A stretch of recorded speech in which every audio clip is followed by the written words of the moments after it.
ಇನ್ನು ಇದೇ ವಿಚಾರ ಸಂಬಂಧ ಜನಾರ್ದನ ರೆಡ್ಡಿ ಅವರು ಕೂಡ ಕೊಪ್ಪಳದಲ್ಲಿ ಇದರ ಬಗ್ಗೆ ಮಾತನಾಡಿದ್ರು. ಅವ್ರು ಹೇಳಿದ್ದೇನು ಅಂತಂದ್ರೆ ಮಂಜುನಾಥ ಶಾಪದಿಂದ ಸರ್ಕಾರ ಸರ್ವನಾಶವಾಗ್ಬಿಡುತ್ತೆ ನೋಡ್ತಾ ಇದೆ.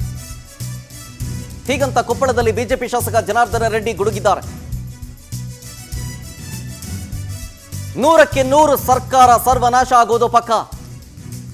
ಸಮೀರ್ ಅನ್ನೋನ ಜೊತೆ ಕೆಲವರು ಸೇರಿ ಗೊಂದಲವನ್ನ ಸೃಷ್ಟಿ ಮಾಡಿದ್ದಾರೆ. ಆ ಮುಸುಕುದಾರಿ ಅನಾಮಿಕಾ ಅವನ ಹೊಸ ನಾಟಕ ಬೇರೆ ಶುರುವಾಗಿದೆ. ಬಾಹುಬಲಿ ತಪ್ಪಲಿಗೆ ಕೈ ಹಾಕಿದ್ದಾರೆ ಅವರು. ಈ ಸರ್ಕಾರ ಸರ್ವನಾಶ ಆಗೋದು ಶತಸಿದ್ಧ. ಮಂಜುನಾಥನ ಮೇಲೆ ಆಣೆ ಇಡೋದಕ್ಕೆ ಭಯ ಪಡ್ತಾರೆ. ಈಗಲೂ ಸಮಯ ಮೀರಿಲ್ಲ. SIT ತನಿಖೆಯನ್ನ ಬಂದ್ ಮಾಡಿಬಿಡಿ. ಮಂಜುನಾಥನಿಗೆ ಹೋಗಿ ಸಾಷ್ಟಾಂಗ ನಮಸ್ಕಾರ ಮಾಡಿ ತಪ್ಪಾಯ್ತು ಅಂತ ಕೇಳ್ಕೊಳ್ಳಿ, ಕ್ಷಮೆ ಕೇಳಬೇಕು ಹೀಗಂತ ಆಗ್ರಹಿಸ್ತಾ ಇದ್ದಾರೆ ಜನಾರ್ದನ ರೆಡ್ಡಿ. ಅನ್ಯ ಮತಸ್ಥರು ಇವತ್ತು ನಮ್ಮ ಬಳ್ಳಾರಿಯಲ್ಲಿ ಒಂದು ಅನ್ಯ ಕೋಮಿಗೆ ಸಂಬಂಧಪಟ್ಟಿರುವಂಥ ಒಬ್ಬ, ನಾನು ನೇರವಾಗಿ ಹೇಳ್ಬೇಕಂದ್ರೆ ಒಬ್ಬ ಮುಸ್ಲಿಂ ಯುವಕ ಸಮೀರ್ ಅಂತೇಳಿ, ಇವತ್ತು ಅವನು ಒಂದು ಗೊಂದಲ ಸೃಷ್ಟಿ ಮಾಡಿರುವಂಥ ಒಂದು ವಿಚಾರ.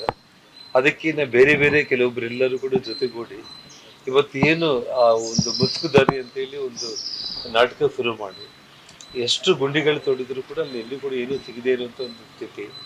ಮತ್ತು ಆ ಬಾಹುಬಲಿ ಬಿಟ್ಟದ ತಪ್ಪಲಿಗೆ ಇವತ್ತು ಇವ್ರೇನು ಕೈ ಹಾಕಿದಾರಲ್ಲ, ಈ ಸರ್ಕಾರ 100ಕ್ಕೆ 100 ಆ ಧರ್ಮಸ್ಥಳ ಮಂಜುನಾಥನ ಒಂದು ಶಾಪದಿಂದ ಸರ್ವನಾಶ ಆಗೋದ್ರಲ್ಲಿ ಅನುಮಾನನೇ ಇಲ್ಲ. ಯಾಕಂತಂದ್ರೆ ಇಷ್ಟು ಕಣ್ಣಲ್ಲಿ ನೀರು ಬರುತ್ತೆ ಅಂತಂದ್ರೆ, ನಾವೆಲ್ಲರೂ ಕೂಡ ತಂದೆ ತಾಯಿಂದ್ರೆಲ್ಲರೂ ಕೂಡ ಚಿಕ್ಕ ಮಕ್ಕಳಿದ್ದಾಗಲಿಂದ ಕೂಡ ನಾವೆಲ್ಲರೂ ಕೂಡ ನಾವು ಒಂದು ದೈವ, ಒಂದು ಧರ್ಮ ಮತ್ತು ಒಂದು ಮಾತು.